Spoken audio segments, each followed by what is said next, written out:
What's up, Tube? Welcome to Low Guido. How do I not have a patch on my bench? There should totally be a patch here somewhere. How is that not a thing?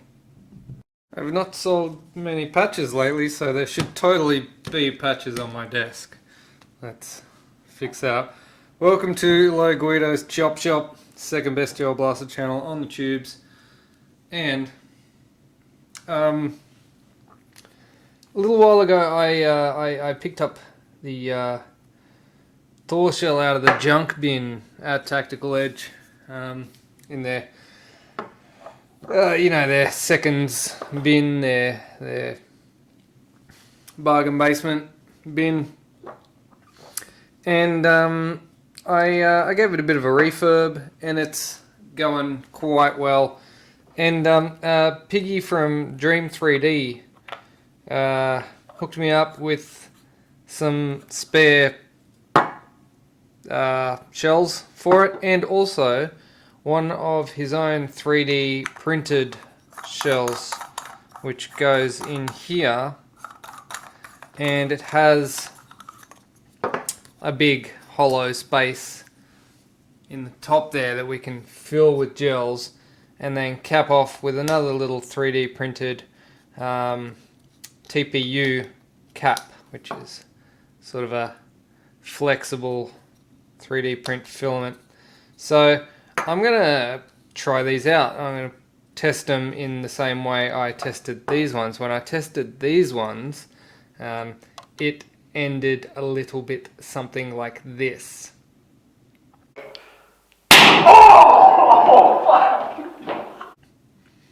So hopefully we'll be able to reproduce that and do something with these.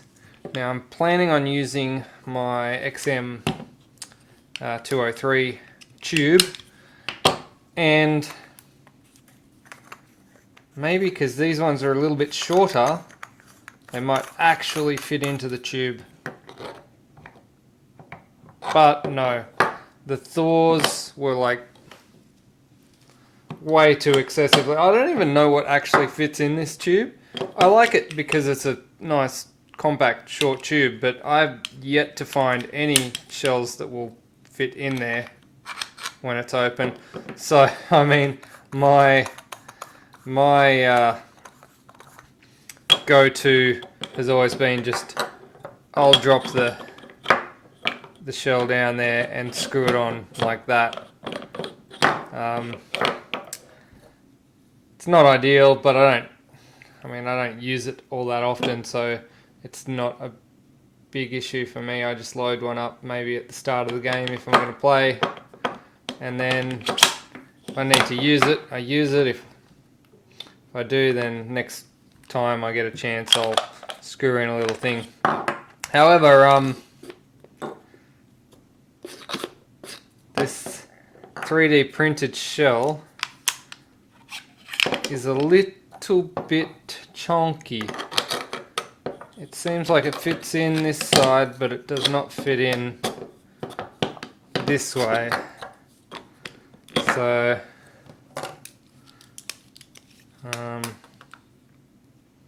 39 millimeters is the standard Thor shell, which I think, is just half a mil narrower than the actual tapered down neck portion of the shell. This 3D printed one is 40 mils, give or take 3 millimeters, 4 millimeters for the tolerances of 3D printing. It seems to flare out a little bit towards the bottom here, where the thicker base, is there. I don't know why that flares out there. It flares out a little there, but that's all right. We can fix that up. But as it stands, I can't actually fit it in my tube, which is a little bit disappointing. It kind of goes in but it's very, very tight. I'll have to probably just sandpaper this, maybe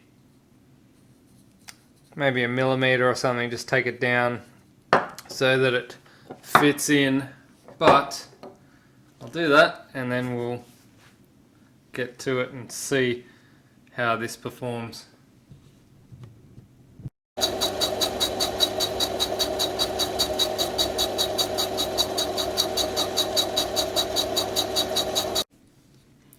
Okay, so I ran that up on my lathe just for a bit, took out some of the concentricity issues, and this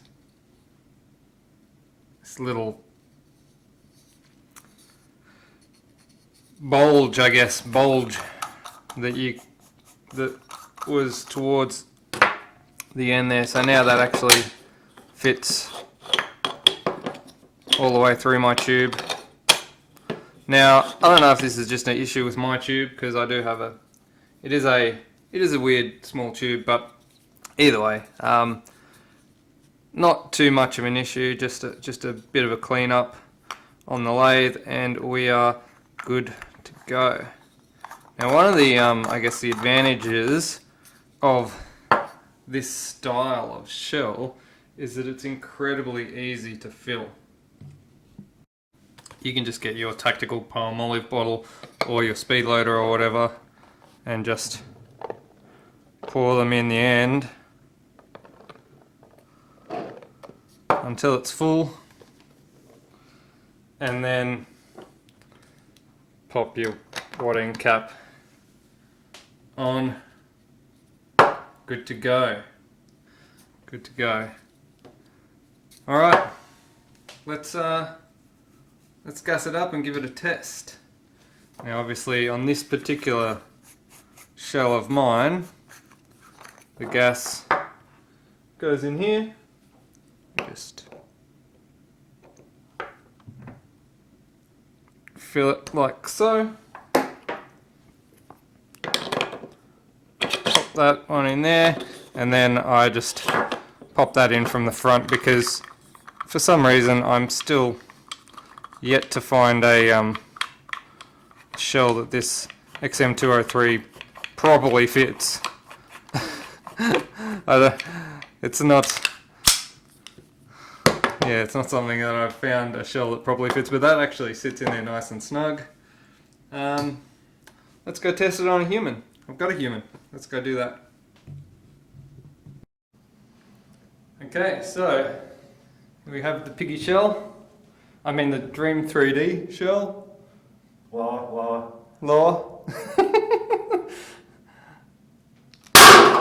That wasn't as bad. Not as bad? That spread a lot more. I got hit in the neck a few times there. Yeah, alright. So that worked. That worked quite well. I don't think it had as much force as the actual Thor shell, but it did have quite a large spread. Maybe we should do another one where I stand further back.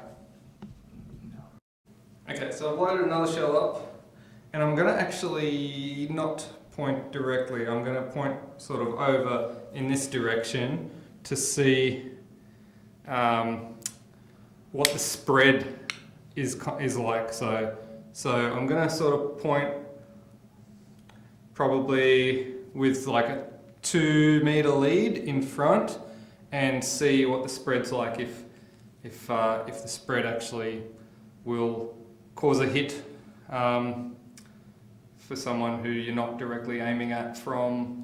I'm moved back to about 4 meters now, so 4 or 5. yeah. So we'll see how this goes. I did actually break the wadding on the first one as well, on the first shot. Yes. So yeah, we'll see what happens. Here we go. I barely felt those. There was definitely a big spread, but It was huge. I barely felt anything standing here, and you were aiming yeah. there. All right, cool. All right, well, so I think the spread on that was large enough that you would consider that a hit. My human said He was barely feeling the gels on that widespread one, but he definitely felt the impact of the full frontal one. Although I think it was more of the impact of the wadding, which actually got destroyed in the incident. The wadding actually impacted him directly in the center of the chest. So it is soft. It is a TPU print, so it's not a hard thing. It's like a soft rubbery thing. But I think I think the effects of the wadding hitting him were probably greater than the effects of the gels. Definitely, he said, nowhere near as much. As hard, I guess. It's not as hard hitting as the genuine Thor shell, but it's much easier to fill up, and it does have a pretty reasonable spread, enough that you could probably clear a room. And I think most people should call hits from that. I mean, yeah, it's. I guess that varies from person to person, but the gels definitely had a impact, but not as much of force. So you might not feel it. You might, if you shower, because there's a lot of gels in this as well. When it would shower into a room, it would be very difficult to differentiate a direct hit versus a ricochet or a rebound, which could work in your favor. You could probably clear a room quite easily, because the question of whether the hit was direct or ricocheted would, if anyone had any sort of integrity, they'd just call the hit. That's how I would feel anyway. I did pop 3 or 4 shots out of this. I only destroyed one wadding, and the 3D print does seem quite solid.